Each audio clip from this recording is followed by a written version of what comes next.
Hello बच्चों, आज हम लोग पढ़ेंगे क्लास 12 का इलेक्ट्रोस्टैटिक्स का चैप्टर नंबर 1 जिसका नाम है इलेक्ट्रिक चार्ज एंड फील्ड।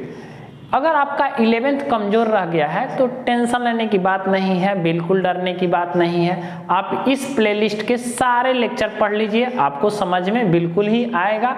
तो हम लोग शुरू करते हैं टाइम बिना बर्बाद किए हुए इलेक्ट्रोस्टैटिक्स। इलेक्ट्रोस्टैटिक्स में पढ़ना क्या है सबसे पहले वो देख लेते हैं।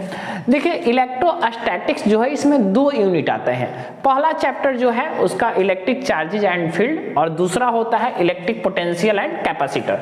सबसे पहला नंबर हम लोग पढ़ेंगे इंट्रोडक्शन, दूसरा इलेक्ट्रिक चार्ज के बारे में, तीसरा जो है कंडक्टर और इंसुलेटर, मेथड ऑफ चार्जिंग पढ़ेंगे, बेसिक प्रॉपर्टी ऑफ चार्ज पढ़ेंगे और ये इंपॉर्टेंट कूलम्स लॉ पढ़ेंगे, सुपरपोजिशन पढ़ेंगे। ऐसे ही हमारे पास कितने लगभग 15-16 टॉपिक हैं, 15-16 तक टॉपिक है, ये सारा पढ़ लेंगे। ये आप पढ़ लीजिएगा तो आपको चैप्टर 1 बिल्कुल ही समझ में आएगा। अलग से हम बात बता देते हैं आपको, मैथ के कुछ बेसिक कॉन्सेप्ट आपको पढ़ने हैं जो डिस्क्रिप्शन में हम लिंक दे देंगे। जो बेसिक मैथ है, बेसिक मैथ में क्या होता है, कैलकुलस पढ़ना है, कैलकुलस और थोड़ा सा वेक्टर का जानकारी रखना होगा। अगर आप इतना जानकारी रखते हैं तो आपको ये सब कुछ समझ में आएगा। और भी हम टॉपिक आपको जैसे जैसे बताते जाएंगे, लिखते जाएंगे। ये इतना आप स्क्रीनशॉट ले लीजिए, ये क्या है बहुत ही इंपॉर्टेंट है। ये सब कुछ पढ़ेंगे हम लोग, देखते चलेंगे कि इलेक्ट्रिक चार्ज और फील्ड में है क्या, आखिर ये चैप्टर आया कहाँ से, इसके बारे में बताया कौन। तो हम लोग स्टार्टिंग से शुरू करते हैं। देखिए इस चैप्टर का इंट्रोडक्शन। इंट्रोडक्शन क्या है, सबसे पहला है इंट्रोडक्शन। इंट्रोडक्शन में इस चैप्टर में हम लोग क्या क्या पढ़ने वाले हैं। ये चैप्टर फिजिक्स का ब्रांच है, ये तो आप जानते ही हैं, साइंस का ब्रांच है जिसमें हम लोग फिजिक्स में पढ़ रहे हैं। इस चैप्टर में हम लोग को पढ़ना है इलेक्ट्रिक चार्ज के बारे में, इलेक्ट्रिक चार्ज, दूसरा क्या है इलेक्ट्रिक फील्ड, इलेक्ट्रिक फील्ड और क्या है इलेक्ट्रिक फील्ड के बाद हम लोग इसी में देखेंगे इलेक्ट्रिक फ्लक्स के बारे में, इलेक्ट्रिक फ्लक्स के बारे में, और एक बहुत ही इंपॉर्टेंट है गॉस थ्योरम, गॉस थ्योरम पढ़ेंगे। और भी बहुत कुछ है इसमें। सबसे पहले समझिए कि इस चैप्टर के बारे में है क्या। एक थेल्स नाम के साइंटिस्ट कहिए या फिलोसफर कहिए। थेल्स एक साइंटिस्ट फिलोसफर थे जो अप्रॉक्स 585 BC, लगभग 600 भी कहीं कहीं लिखा है तो देखकर घबराना नहीं है। ये थेल्स जो हैं ये लगभग 600 BC या 585 BC में इनके साथ एक फिनोमिना हुआ। वो फिनोमिना क्या था ध्यान से समझिएगा। इन्होंने एक अंबर लिए, अंबर मतलब रॉड टाइप, अंबर को रब किए किसके साथ, रब विथ कॉटन या किसी भी कॉटन कहिए या क्लॉथ कहिए, रब किए। जब अंबर को किसी कपड़े के साथ रब किए, जैसे कि सिल्क कह सकते हैं, कॉटन कह सकते हैं, किसी कपड़े के साथ रब किए जब अंबर को, तो अंबर में देखने को मिला क्या, क्या देखने को मिला, इसमें एक प्रॉपर्टी गेन कर गया है। क्या, छोटे छोटे पार्टिकल को अट्रैक्ट करना है। जैसा कि अभी हम लोग के साथ भी होता है, अगर हम लोग पेन को हेयर के साथ रब करेंगे तो पार्टिकल छोटे छोटे अट्रैक्ट करने लगते हैं। तो ऐसा क्यों होता है, सबसे पहले चैप्टर का बेसिक कंसेप्ट यहीं से शुरू होता है और इसी कंसेप्ट पर चलते चलते चैप्टर खत्म भी हो जाएगा। बात को समझिए, अगर किसी पेन को हेयर के साथ रब कर देते हैं या कॉम को, कंघी को हेयर के साथ रब कर देते हैं तो वो छोटे छोटे कागज के टुकड़ों को अट्रैक्ट करने लगते हैं। ऐसा क्यों होता है, तो इसी के बारे में जानकारी जुटाना है कि ऐसा होता क्यों है। तो अंबर ग्रीक साहब के साथ ऐसा घटना घटा 585 में। ये जो अंबर है ये ग्रीक वर्ड है, ये ग्रीक वर्ड है। बाद में इसी को चल के कहा गया क्या, इलेक्ट्रॉन। अंबर का मतलब ही क्या हो गया, इलेक्ट्रॉन हो गया। ये बात आप समझिए। थेल साहब क्या किए 585 BC में अंबर को रब कर दिए, किसके साथ, कॉटन या सिल्क क्लॉथ के साथ जब रब कर दिए तो अंबर में क्या हो गया, प्रॉपर्टी हो गया। कैसा प्रॉपर्टी आ गया, गेन करने का, मतलब अट्रैक्ट करने का। ऐसा आज भी हम लोग के साथ होता है। अगर टीवी स्क्रीन को ऑन करके और हेयर को के हाथ को ले जाइएगा तो इसके जो हेयर हैं अट्रैक्ट करने लगते हैं। ऐसा क्यों होता है? या फाइबर चेयर पर आप बैठ के हाथ को रब करिएगा तो हाथ के हेयर क्या होने लगते हैं, अट्रैक्ट होने लगते हैं। तो ऐसा क्यों होता है, क्वेश्चन हमारा यहीं पर है, एक सिंपल सा।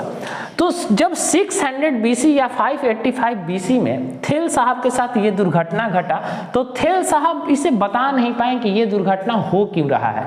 ये उसके बाद जो साइंटिस्ट हैं, इधर देखिए 1600 AD में एक साइंटिस्ट है जिनका नाम था विलियम गिलबर्ट। क्या नाम था, William Gilbert. William Gilbert, William Gilbert साहब के साथ भी ऐसा ही कुछ दुर्घटना हुआ। उनके साथ भी हुआ, आज भी हम लोग के साथ होता है। तो उनके साथ भी हुआ तो ये भी नहीं बता पाए कि ऐसा क्यों हो रहा है, लेकिन ये बात लगभग सबको पता था कि ये जो दुर्घटना हो रहा है ये चार्ज की वजह से हो रहा है। किसके वजह से हो रहा है बाबू मेरे, चार्ज की वजह से हो रहा है। तो सबसे पहले चार्ज को स्टडी करना पड़ेगा। तो चार्ज की स्टडी करने से पहले इधर आइए, इधर 1745 में एक साइंटिस्ट का नाम था, इनका नाम आपको याद रखना चाहिए, बेंजामिन फ्रैंकलिन। क्या नाम था, बेंजामिन फ्रैंकलिन। बेंजामिन फ्रैंकलिन साहब ने चार्ज के बारे में कुछ बताया। बेंजामिन फ्रैंकलिन साहब चार्ज के बारे में ऐसा बात बताएं कि चार्ज जो होता है दो टाइप का होता है। कौन कौन, एक इलेक्ट्रॉन होता है और एक प्रोटॉन होता है। चार्ज के बारे में इन्होंने बता दिए बेंजामिन फ्रैंकलिन साहब। उसके बाद एक साइंटिस्ट है जिनके बारे में हम लोग को पढ़ना है, 1785 में आए, जिनका नाम है कूलम्ब्स। 1785 में आए कूलम्ब्स। और कूलम साहब जब ये आए तो इनके साथ भी वही दुर्घटना हुआ जो 600 BC से चलते आ रहा था और अभी तक उसका आंसर नहीं पता है कि ऐसा क्यों हो रहा है। तो ये कूलम साहब 1785 में आए, ये भी वहीं पर फुल स्टॉप हो गया, क्वेश्चन मार्क हो गया। अब इन्होंने पता करना शुरू किया कि ऐसा हो क्यों रहा है। तो इनको पता करते करते ये बात पता चला कि सबसे पहले हम लोग को पढ़ना पड़ेगा क्या, स्टडी ऑफ चार्ज। तो कूलम साहब यहीं पर इसको फुल स्टॉप लगा दिए और बोले कि अब हम करेंगे स्टडी ऑफ चार्ज। जब स्टडी ऑफ चार्ज करेंगे तभी एक दुर्घटना पता चलेगा कि अंबर को अगर कॉटन या सिल्क के साथ रब करते हैं तो उसमें अट्रैक्शन प्रॉपर्टी क्यों आ जाता है। जैसे कि हम लोग पेन को हेयर के साथ रब करते हैं तो कागज के छोटे छोटे टुकड़े क्या होने लगते हैं, अट्रैक्ट होने लगते हैं। इतना बात आपको बिल्कुल समझ में आ रहा है कि हम लोग कर क्या रहे हैं, इस चैप्टर का पूरा ओवरव्यू आप इतना स्क्रीनशॉट लीजिए, आगे देखते हैं। अब हम लोग बाबू देखेंगे चार्ज के बारे में। चार्ज क्या होता है, अगर चार्ज के बारे में डिफाइन कहा जाए कि चार्ज क्या होता है तो चार्ज के बारे में डिफाइन क्या कहिएगा, charge is a fundamental, charge is a fundamental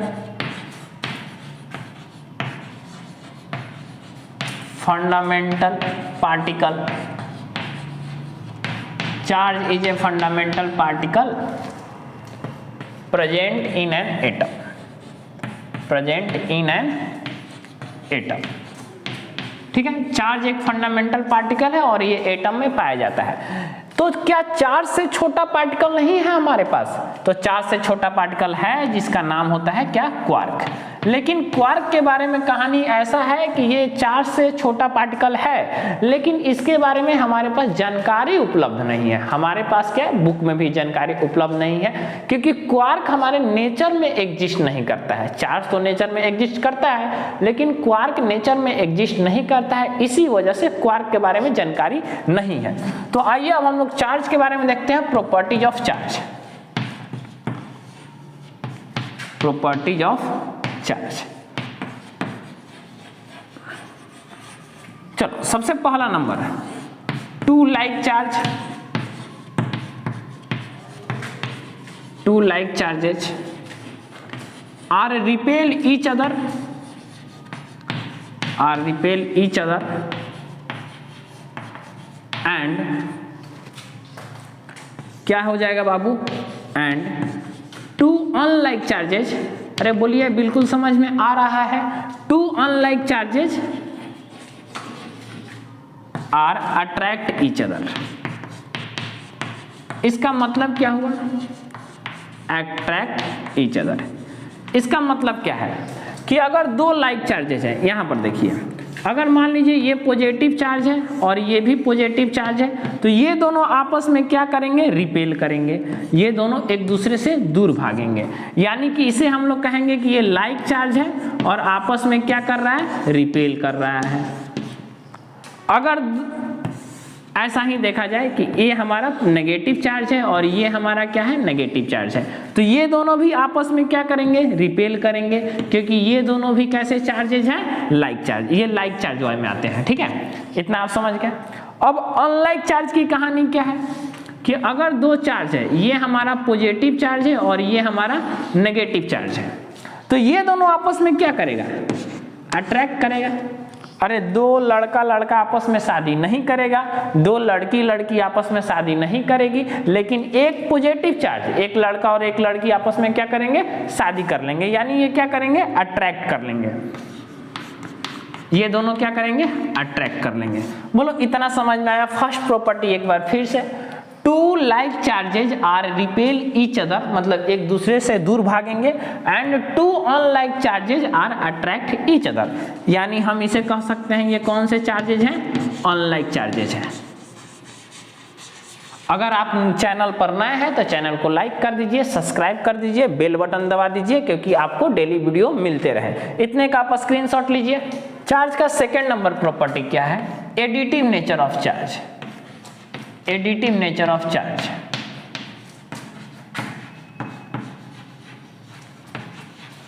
अब बाबू एडिटिव नेचर ऑफ चार्ज क्या होता है? एडिटिव नेचर ऑफ चार्ज, तो चार्ज को हम लोग कह सकते हैं the net charge on a body, the net charge on a body are algebraic sum. Algebraic sum, इसका मतलब समझिए, अलजेब्रिक सम कहने का मतलब क्या है? सपोज हमारे पास कोई एक बॉडी है और यहां पर कोई चार्ज दिया है, +10 कूलम चार्ज दिया है, -2 कूलम चार्ज दिया है, यहां पर +3 कूलम चार्ज दिया है, यहां पर +2 कूलम चार्ज दिया है। इस पूरे बॉडी पर कितना चार्ज है? यानी क्यू नेट निकालना है, net charge on this body. तो हम लोग क्या करेंगे? Net charge on this body, जितने भी चार्ज हैं विथ साइन, सबको अलजेब्रिक सम कर देंगे। यानी +10 कूलम, फिर उसके बाद -2 कूलम, +3 कूलम और +2 कूलम, ये सबको क्या करेंगे? ऐड कर देंगे। अगर ऐड करेंगे तो कितना आ गया? ये -2 कूलम, ये +2 कूलम कैंसिल हो जाएगा, यानी कि +13 कूलम इस पर चार्ज आ जाएगा। इस बॉडी पर टोटल चार्ज कितना है? +13 कूलम। अगर और इसमें बात देखें आगे, ये भी आप नोट करके लिख लीजिएगा नोट में, कि अगर किसी बॉडी पर सिर्फ प्लस चार्ज है, तो इसका मतलब क्या कि इस पर माइनस चार्ज नहीं है, इस पर नेगेटिव चार्ज है। यानी नेगेटिव चार्ज है कहने का मतलब क्या कि सिर्फ कैरेक्टर किसका शो हो रहा है? सिर्फ कैरेक्टर यहाँ पर पॉजिटिव चार्ज का शो हो रहा है। इसका मतलब कि नंबर ऑफ, इस वाले केस में नंबर ऑफ पॉजिटिव चार्ज ज्यादा है किससे? नंबर ऑफ नेगेटिव चार्ज से। ठीक है। अगर सिर्फ कहीं आपका दिया हुआ है, अगर सिर्फ यहाँ पर कहीं नेगेटिव साइन सिर्फ लिखा हुआ है, तो इसका मतलब क्या हुआ बाबू? अगर नेगेटिव साइन लिखा है तो हम लोग कह देंगे number of negative greater than number of positive charge. ठीक है, आप ये बात समझ गए। ये नोट में लिख लीजिएगा, इंपॉर्टेंट है पहला, और ये नोट में है दूसरा। अगर तीसरा हम बात बताते हैं कि अगर किसी बॉडी पर प्लस माइनस दोनों चार्ज है, इसका मतलब क्या हुआ? इसे क्या कहेंगे कि बॉडी कौन सा है? न्यूट्रल है। बॉडी क्या है? न्यूट्रल है। यानी कि प्लस भी है और माइनस भी है। इसका मतलब हुआ कि number of positive charge Babu number of negative charge के बराबर होगा, तभी बॉडी हमारा न्यूट्रल होगा। आप केमिस्ट्री में भी पढ़े हैं ये थर्ड पॉइंट। चलिए इतने का आप स्क्रीनशॉट लीजिए सुंदर सा। चार्ज का property third number, conservation of charges. Conservation of charges. Conservation of charges क्या कहता है? आप कंजर्व का मतलब समझते हैं? कंजर्व का मतलब कि पहले जैसे जितना था उतना ही बाद में भी रहेगा, मतलब कि चेंज नहीं होगा। कंजर्वेशन ऑफ चार्जेज क्या है? Charge can neither be created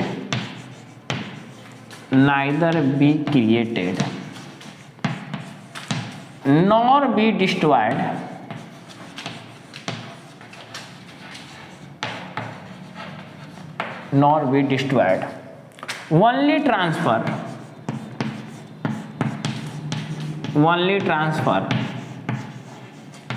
one body to another body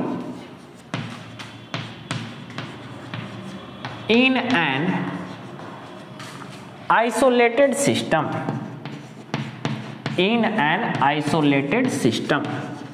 Charge can neither be created nor be destroyed, only transfer one body to another body in an isolated system.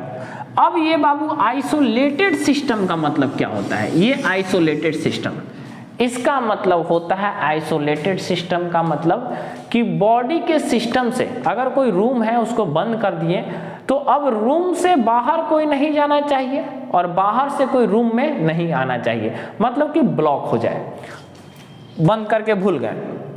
Isolated system समझिए था। मान लीजिए यहाँ पर एक hair है और यहाँ पर एक पेन है, दो बॉडी है। इसमें सपोज मान लीजिए कि +30 कूलम चार्ज है और -30 कूलम चार्ज है, और इसमें मान लीजिए कि +40 और -40 कूलम चार्ज है। इस पूरे बॉडी को बंद कर दिए एक रूम में। अब ये दोनों आपस में क्या किए? चार्ज ट्रांसफर कर लिए। अभी ये आपस में बॉडी क्या किए? चार्ज ट्रांसफर कर लिए। सपोज मान लीजिए यहाँ पर हेयर के पास +30 है और -30 है, और पेन के पास जो है वो +40 है और -40 है। सपोज हेयर क्या किया? अपना -10 चार्ज पेन को दे दिया। ये हेयर है बाबू और ये क्या है? पेन है। ये क्या किया? -10 चार्ज इसको ट्रांसफर कर दिया कि लो -10 तुम ले लो। तो ये क्या हो जाएगा? कम हो जाएगा 10 और ये 10 बढ़ जाएगा। अब समझिए कि आइसोलेटेड सिस्टम क्या कह रहा है। इसको भी हम रूम में बंद कर देते हैं। जब इस बॉडी में ट्रांसफर नहीं हुआ था चार्ज, तो टोटल चार्ज इसमें कितना था?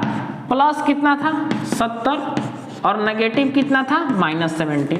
जब चार्ज ट्रांसफर हो गया तो भी हमारा बताइए इस सिस्टम में प्लस 70 है और माइनस भी कितना है? 70 ही है।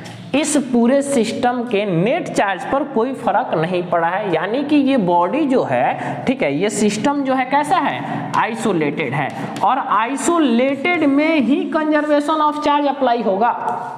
कंजर्वेशन ऑफ चार्ज अप्लाई करने के लिए सिस्टम कैसा होना चाहिए?